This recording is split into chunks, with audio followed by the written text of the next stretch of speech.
Welcome everyone to the 7 design ideas from Arjuna for data in test automation. Here's Rahul Verma. He's going to talk to you Hello. for the coming 45 minutes. Take it away. Yeah, thank you. So the name is Arjuna. The way J is pronounced in German, it turns out to be Arjuna, I think. So, so it's all okay. So 7 design ideas. Why the number 7? It's not my lucky number. It's just a thought that what could fit into a 45 minutes talk when we are talking about design of frameworks. And I would warn you that some of the things which I discuss here, it's based on your interpretation. I'm not here to sell Arjuna. Okay, that's the first thing. Because I know it's for a very, very limited audience. Whatever my nature of work is, I solve very, very specific set of problems. So if there are 1,000 test automation engineers out there, only 1 or 2 might like my work. So I'm not here. But whatever examples I take, whatever is my body of work for last 20 years, it is represented in the form of this framework as an implementation rather than theory and philosophies. So I have to derive my ideas as simple as possible, but I can't make it simpler. Okay? So let this talk be just a ground, and then I would be available throughout because believe me, uh, each of the ideas which I'm going to discuss, if we are serious about discussing it, it could take days in terms of discussing the design of each one of these. Okay? So I would be available. So this is just a trigger. It is not a presentation to finish a subject because I dare not finish 7 design ideas in 45 minutes. Okay? So you with me on that? All right. Okay. So what is Arjuna? It's an open source framework, Apache licensed. And one of the things where open source projects usually fail is documentation. So if you would go to the link, you would find that how much effort I have actually spent on documenting it. Because the best form of exchanging ideas is you show one of the implementations of those ideas. Okay? So treat this presentation or the framework in that way that if you like one bit of piece from this presentation, I have a practical implementation to look at, and let me take the idea from there, take back to my own framework or tool, and try to do something about it. Okay? So I would prefer this presentation to be taken in that light. Okay? Focus on the design ideas. This is not an Arjuna presentation. Okay? This is not an Arjuna presentation at all. I have gone on that path. I have run my own services company for some time. This is a very hard sell because the learning curve is huge. And I have only one instance of this framework being used in production, and that's here in Germany for one of the companies here. So once you go on that path, there is no turning back because you won't like anything else. But to get convinced towards that, it needs core programming skills to be available with the testers who work with that. Okay, so I'm very much clear on what I'm working on, and I have no apprehensions about saying it up front. Not an Arjuna presentation, but I would like to break some myths. I have been hearing the word framework for 2 decades now. I have been hearing the words like keyword-driven test automation. Whenever people talk of design of things in test automation, it's keyword-driven, data-driven, that-driven, those-driven. I think we need to do better than that.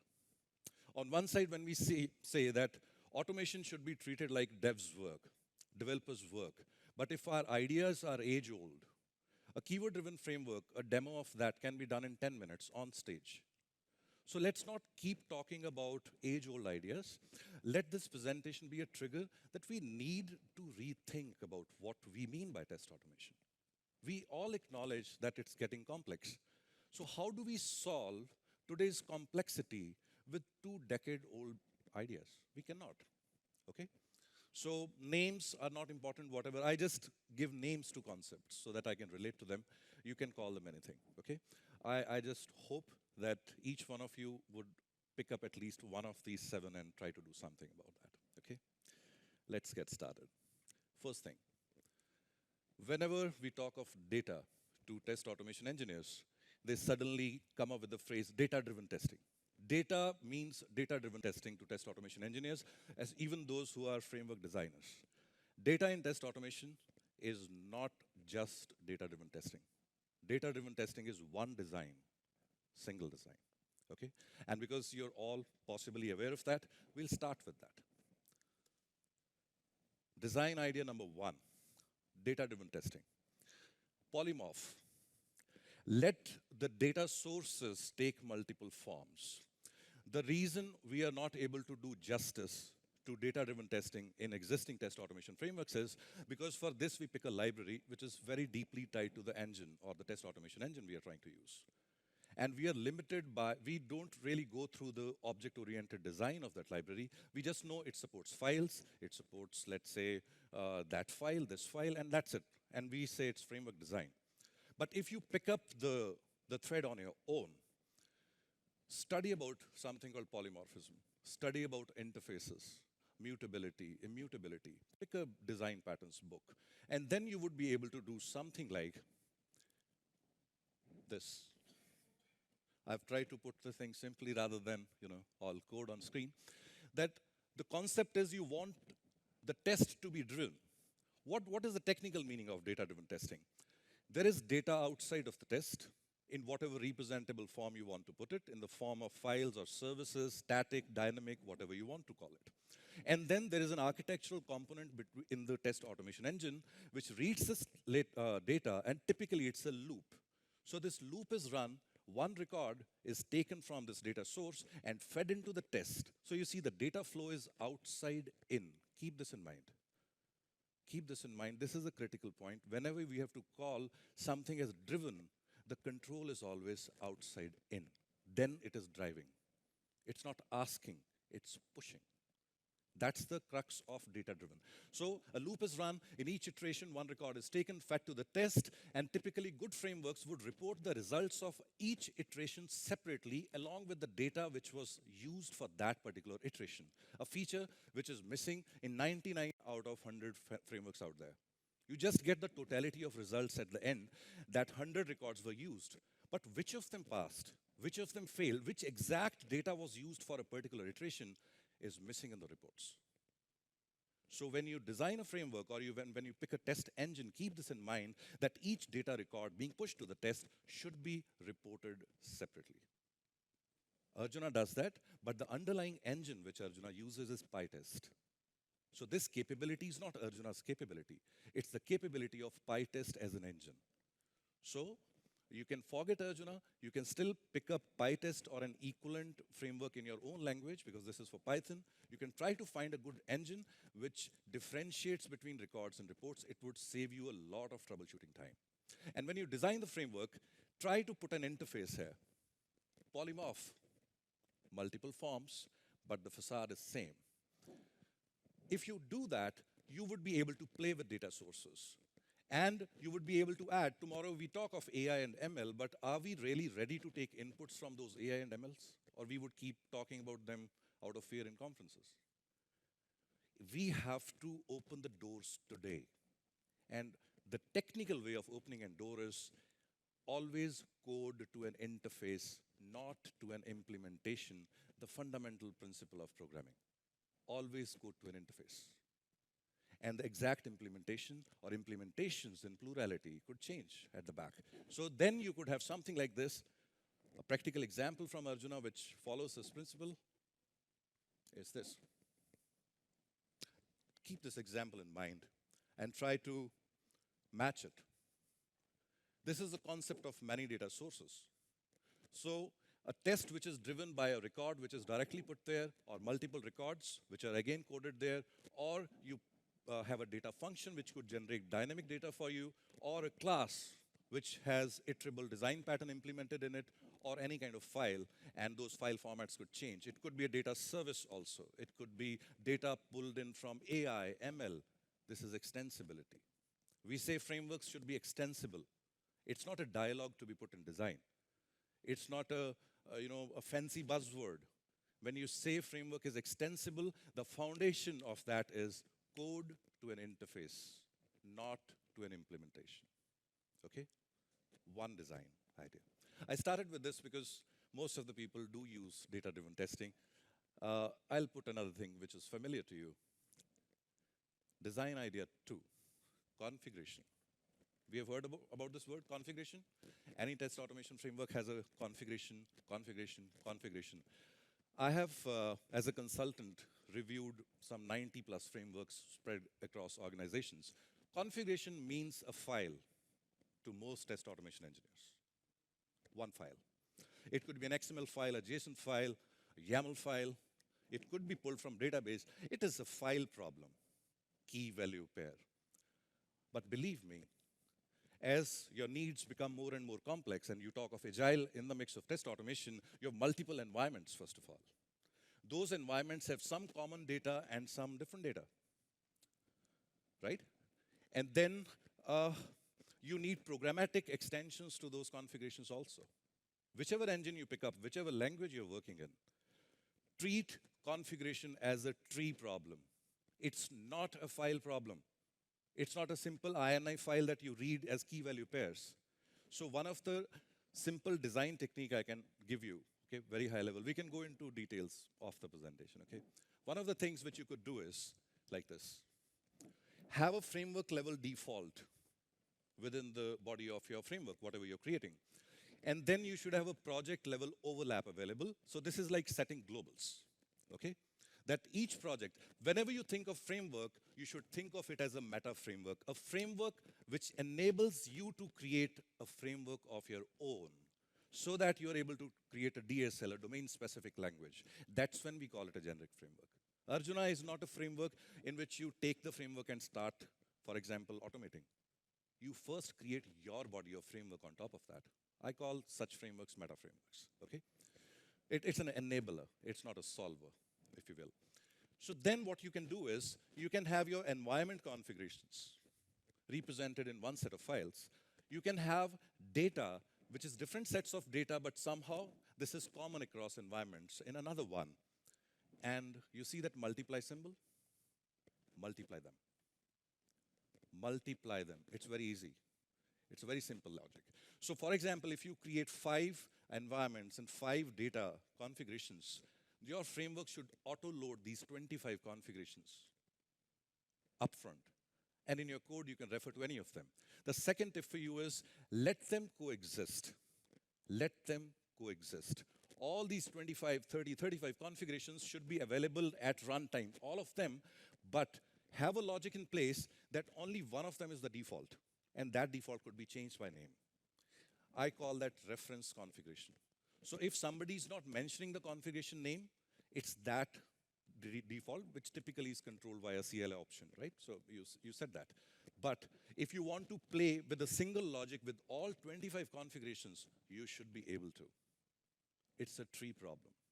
And if I come to any node and I want to change a couple of things here and create a new configuration, I should be able to do with code.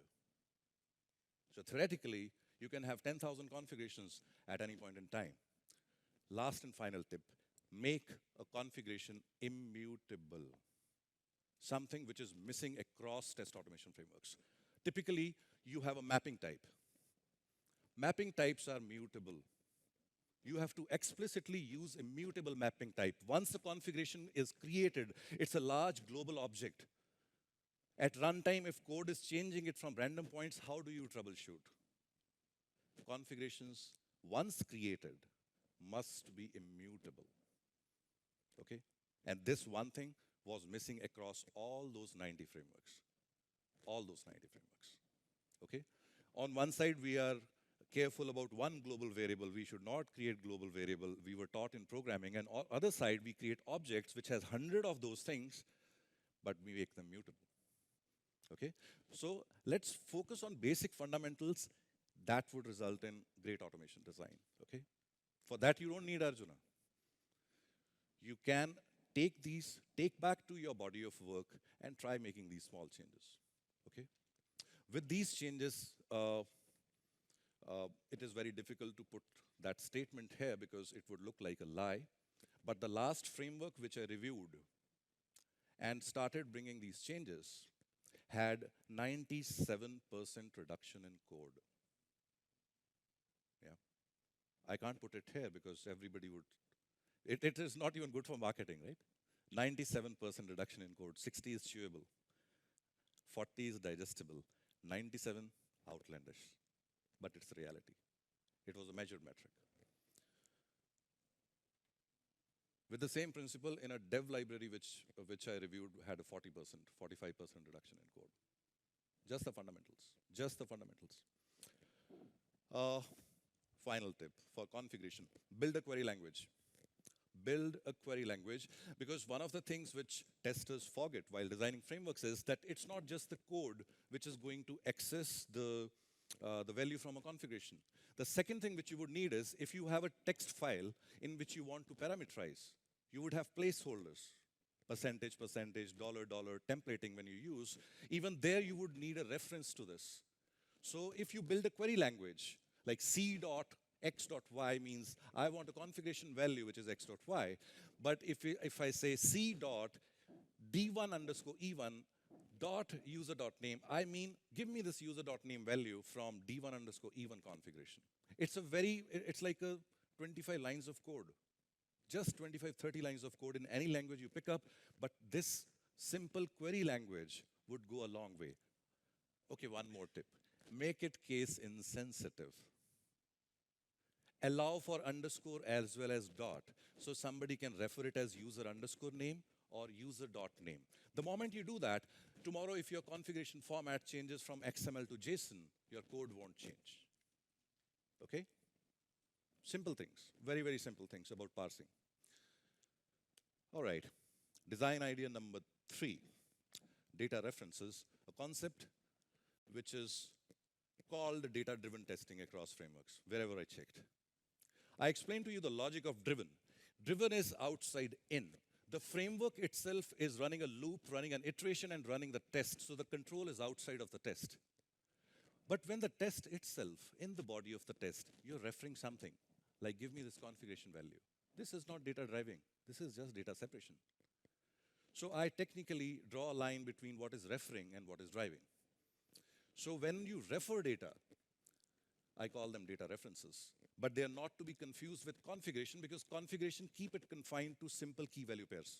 Don't overcomplicate, because it's already a complicated problem to solve. I'll give you an example. You have 5 types of user accounts. You want to write login logic for that. Now, for admin account, the key and value names of the keys remain same, username, password. For the nurse account, again, username and password. And for, let's say, a signer account, again, username and password. So you see the data names remain the same, but the context of the data is changing. So how about creating this as a data reference that I want to log in as admin? So admin is the context, but your code is still referring to username, password. Yeah? And I want to now test this logic as a nurse. So pass the context as nurse, but the code is still using username and password. Reusability takes design thinking. It would not come on its own. Okay? So simple design. If you're working in a formal programming language like Java, C#, it would take more code to reach here. If you're using language like Python, Ruby, JavaScript, it would take lesser code to reach in this. Okay? So make your choices accordingly. The choice of language, people tell me that I can solve this in my language also. Yes, you can. Arjuna was a Java project earlier. Why is it Python project today? Because it's not important to say, I can solve it. You have to look at how the solution looks like. Okay, what does it take to create a solution? Okay, so if you have choice of a language, to choose a language for your professional work, keep these things in mind. Build a query language. Yeah, build a query language. I want admin from the users, and I want the name attribute of that admin account.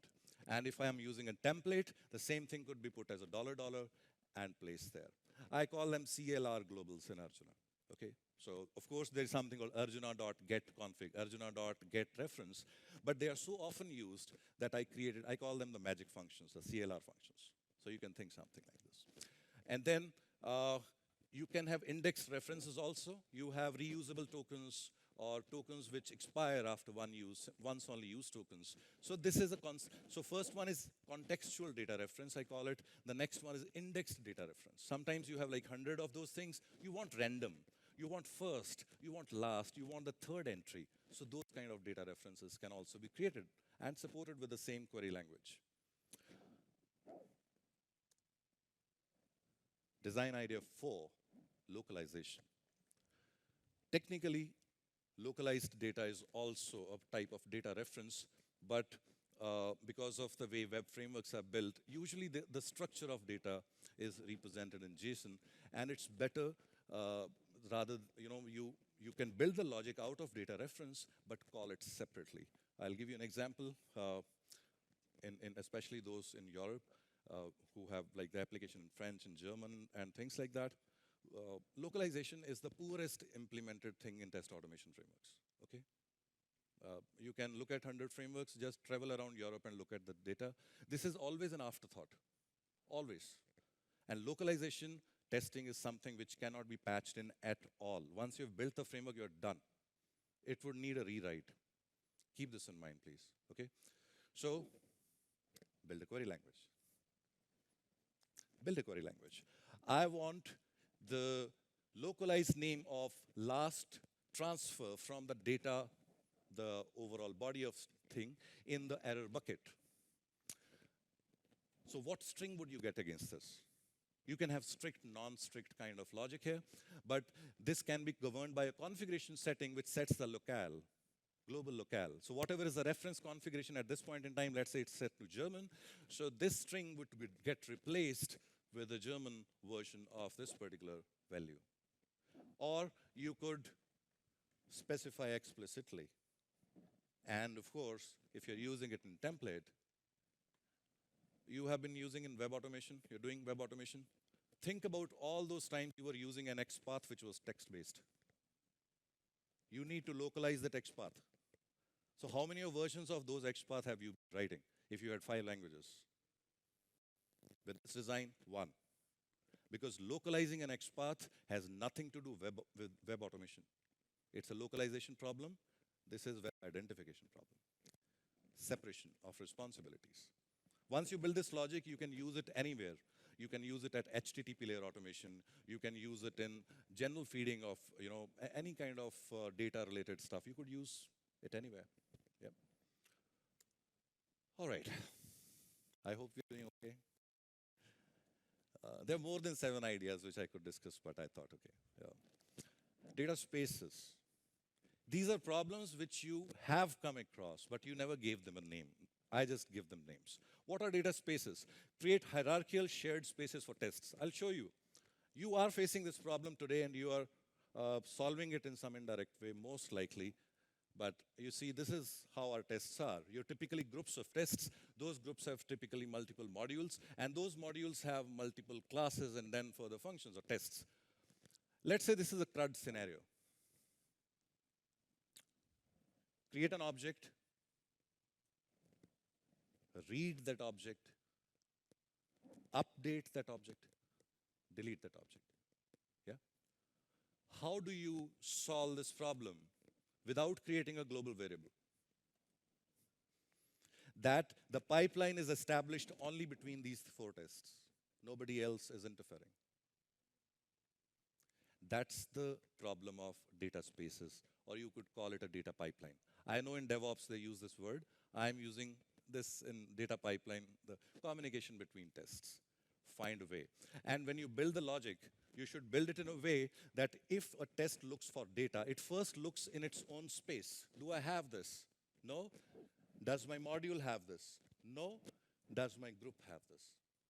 So PyTest has this logic of spaces, but it does not have the lookup mechanism built into it. So I took that, I overwrote that. Because reverse lookup is important so that you have its basic OP. Whatever group is setting can be overridden at module level. Whatever module is writing can be overridden at test level. Basic OP. Yeah? So this, again, missing across frameworks. A problem which is solved with global variables.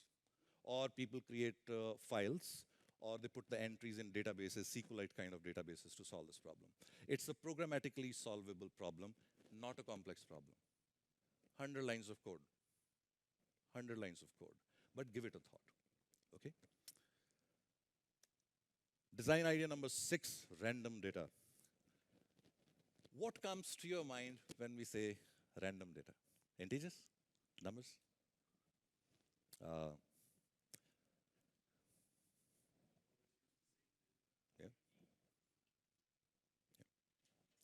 Let me give you a perspective. How about random first name? As per a locale. Getting a unique first name every single time for the locale which you want, so that you're putting, when you're doing an app, you see, it doesn't make sense, right? That if you are testing the German version of a web app, but every time you're putting English names there, English emails there, where is natural data? Where are those accented characters? Umlaut, yeah? How do you know that your web application would have failed for that particular character if you're entering just basic English text because your XPaths were done that way? Yeah? We'll do better. How about a random person?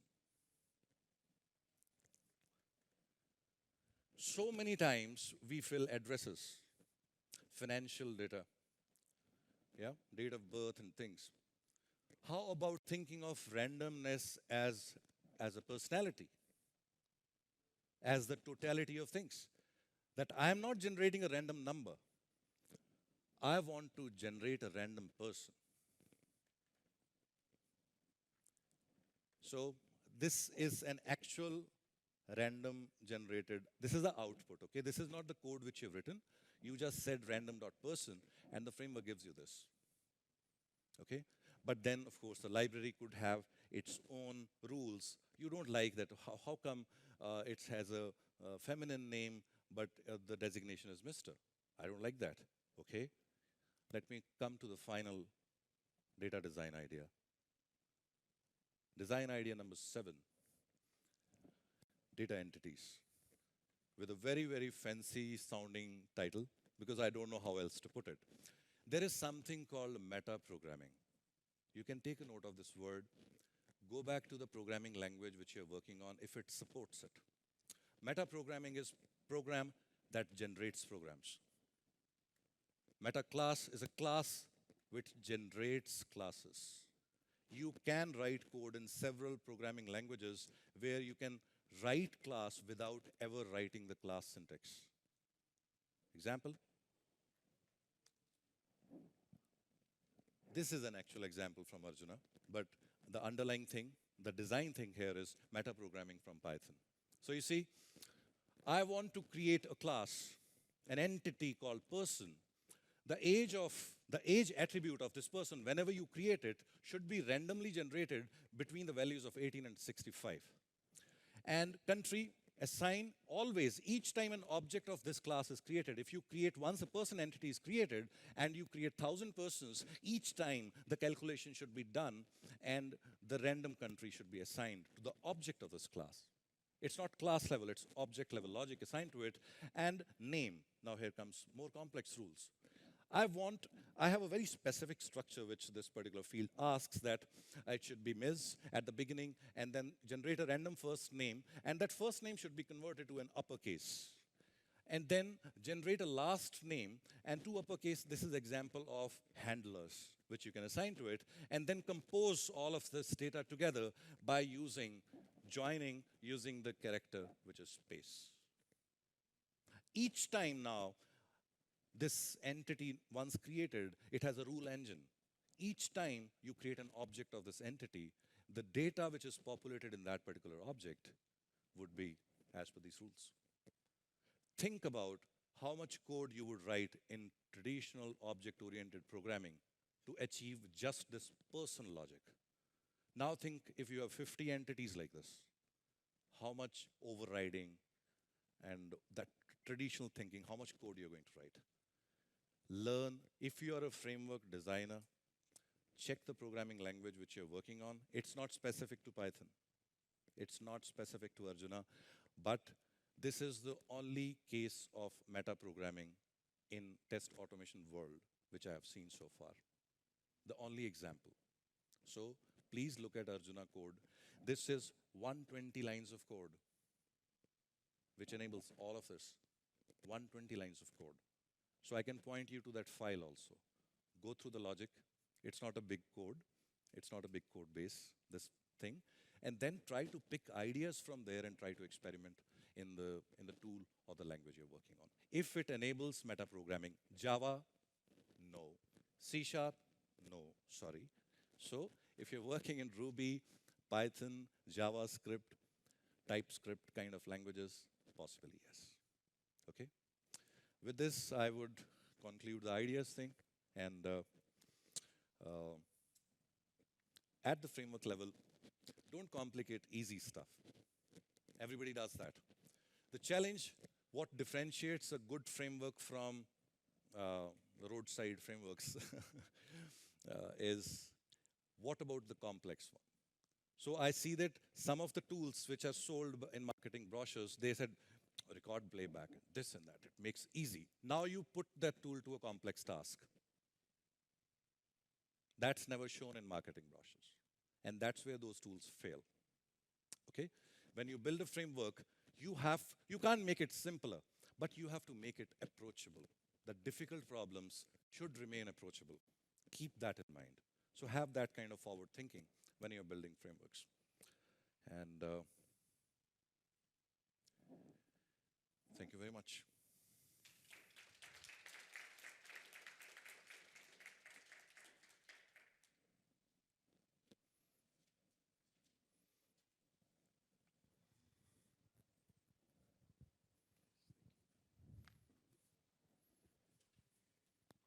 There should be some more text here, but it's not visible for some reason.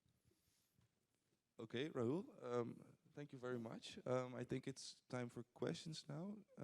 Does anyone have a question? I'll come to you.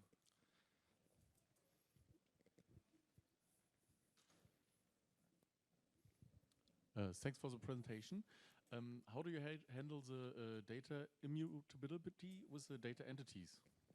How do I handle? The data immutabilities. Data immutabilities. So there are two ways. I can tell you the formal way. Which language do you work in? Okay.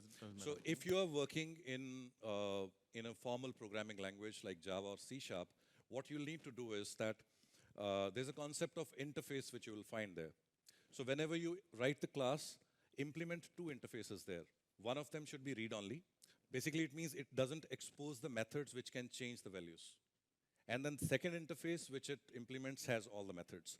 So the trick is to move around the interface which has all the methods, read-write methods, internally in the framework, but when you expose the API to the user of the framework, expose the read-only interface. Okay? So if it sounds complex, maybe we can look at the code. First part. Second part, if you're working in a language like Python, which does not have the concept of interfaces at all. Python doesn't have. Ruby most likely doesn't have. So what I do in that case is, there are magic methods which are available. So it again comes to metaprogramming, that you can implement design patterns like proxy patterns. So you have your base class here, which has all the methods. On top of that, you write a class which hides the writing methods or mutating methods, and this is the class you expose in the framework API. Structurally, I'll show you what I do, and this is a trick I've been doing across all languages, whichever language I've ever worked in. If I'm able to find that now, where is? Okay.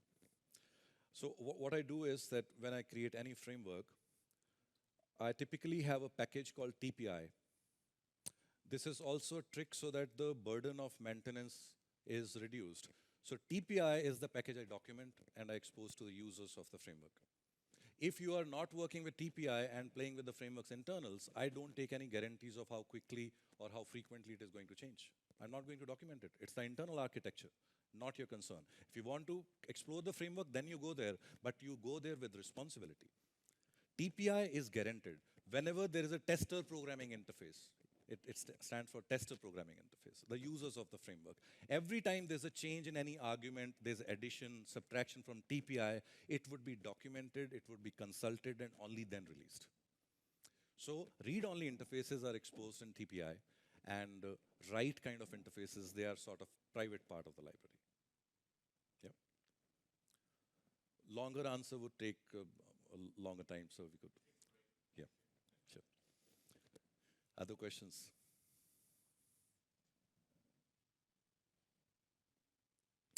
If you want to expand on any of the things, I have plans to document internal architectures, why design choices were made as well. But for example, you want to explore the data entity part was, for example, done in 2-3 minutes, which is not justice. So if you go to the online documentation of Arjuna, so to expand on the idea, basically, that how would it look like, what kind of features you could build, so there would be a lot of sample code and examples on what could be done, merging of entities, implementing inheritance without ever writing inheritance syntax, etc. So you'll find a lot of those samples. So you can look at these docs from the perspective of understanding design, because I can tell you frankly, there was no source of information for me at all. At all. It's only experiments, and it's only referring the developers' books on patterns. Because if we ask pattern from testers today, they say page object design pattern, right? So I haven't discussed that here, but so this is my research project, luckily, which is in production now. But if you, for example, want to see that what could be done with page object design pattern, right?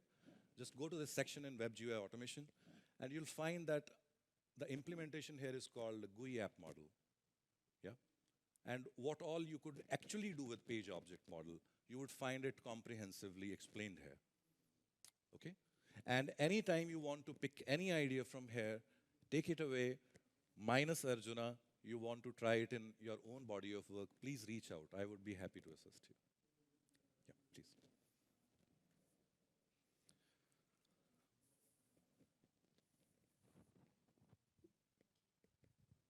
Hello. Thanks Hello. for the presentation. Do you have any recommendation for default configuration? Because in most test framework, we have default configuration to create, for example, a default user or a default behavior. Yes. But it's quite difficult to how to represent that in the code, you know, because there's some part that's going to be defaulted and other parts that you can override for specific use cases. So I don't know how we can so that's where do that properly. That's where the multitude of configurations, they usually help you. I'll show you practically the configuration part, because I had just like 2-3 minutes there. Let me show you how it could be done, one way to do that. For example, within Arjuna, there's something called resources, which represents the defaults of the framework. So for example, this, right? So you see a YAML file. So it has different attributes which control the behavior of Arjuna itself. But people stop here. Python is not a strongly typed language, so how do you do type checking? So what I also do is, there's a description file for configuration which puts rules on what type of value a certain configuration can accept. So every time you set a value, it goes through the validation mechanism and extracts its values. Something which is missing from test automation frameworks again, okay? That you can have a validation file also externalized, okay? So you have to plan your validators accordingly. So this is Arjuna. I'll show you a practical project on top of it. What that particular framework basically does.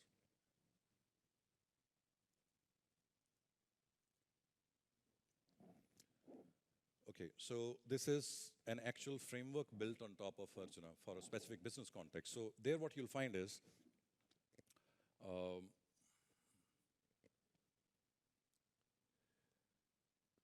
that you have something called project.yaml. So here you override some of the options which were centrally configured in the framework, but you also have some user-level options. Another tip for configuration, please, for God's sake, give the same power to user-defined options as framework options, because in all frameworks, they take two different paths. Frameworks options have all the power, and user options are just key value pairs. Don't do that. All the paths should be given to all types of configuration. So here, for example, user option, you can do all the things which you could do with core framework options. So anyways, so this is one standard global. To come to your point, these are environment configurations now. So you'll find the same key value pairs across them, but the values differ. So what you could do is from CLI, you can say --rconf, give the name of the configuration, and suddenly the behavior of tests change. After this, now there are programmatic configurations. That you want certain pieces to change, you can create a configuration on the fly, and for the subset of tests, you could use that configuration. There is 8th design idea, which I didn't discuss from here. It's called data resources. So what you could do in those situations also is you could make these available as fixtures. Fixture is the word used in other frameworks. Here I call them resources because the cleanup and the setup instructions are a part of the same function. You don't write it in two different places like setup class, teardown class, setup test, teardown test. It's a single method. The setup and cleanup instructions both go at the same place. So there is no problem of level of clearance ever. So you could always create that and then associate the tests with the corresponding configuration. If you have a specific problem in mind of the presentation, I could discuss it a bit deeper. Yep. So 1 minute to go, or we conclude.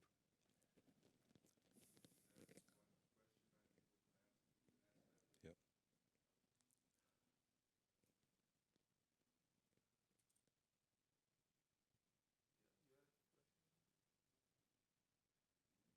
All right, then we are good. Thanks for your patience. Thanks for being in this room instead of the other one. So thank you very much.